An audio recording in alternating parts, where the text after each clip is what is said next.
என்ன எல்லா கதையும் நம்மளை டார்கெட் பண்ற மாதிரியே இருக்கு. சார் இந்த கதைகள்லாம் நிறைய பேருக்கு அவங்களோடய கனெக்ட் ஆகிற மாதிரி நிறைய வாய்ப்பு இருக்கு.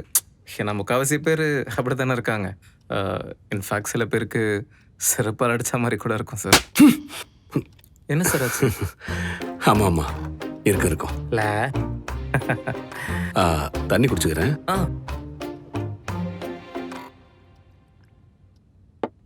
அந்த அவன் ரூம்குள்ள என்ட்ரான அவங்க அம்மாவை பாக்குறான்ல, அவங்க அம்மாவை பார்த்த உடனே அவனுக்கு எப்படி இருந்திருக்கும்ல? ஆமா சார். ஆனா ஆக்சுவலா இதுவே ஒரு ஆணாதிக்க மென்டாலிட்டி தான். யோசிச்சு பாருங்க. உள்ள அம்மா இருந்ததுனால பயங்கரமா ஷாக் ஆனா. இதுவே அம்மாக்கு பதிலா உள்ள அப்பா இருந்திருந்தான்னு வைங்களேன், வேற ஒரு பொண்ணு கூட, அப்போ இதே அளவுக்கு ஷாக் ஆயிருப்பானா? அப்பவும் ஷாக் ஆயிருப்பான். ஆனா இந்த அளவுக்கு ஆயிருக்க மாட்டான்ல. ஸோ இந்த கதையோட ஐடியாவே கிட்டத்தட்ட அந்த சீன்ல ஒரு சைக்காலஜில சொல்ற மாதிரி தான். ஒரு பையன் பண்ணா அது அவ்வளோ பெரிய ஷாக் கிடையாது. அதுவே ஒரு பொண்ணு பண்ணா அது ஒரு மிகப்பெரிய ஷாக் அப்படின்ற மாதிரி. சரி, அடுத்து இதான் சார் கடைசி கதை. ஒரு ஊர்ல ஒரு அழகான ஃபேமிலி.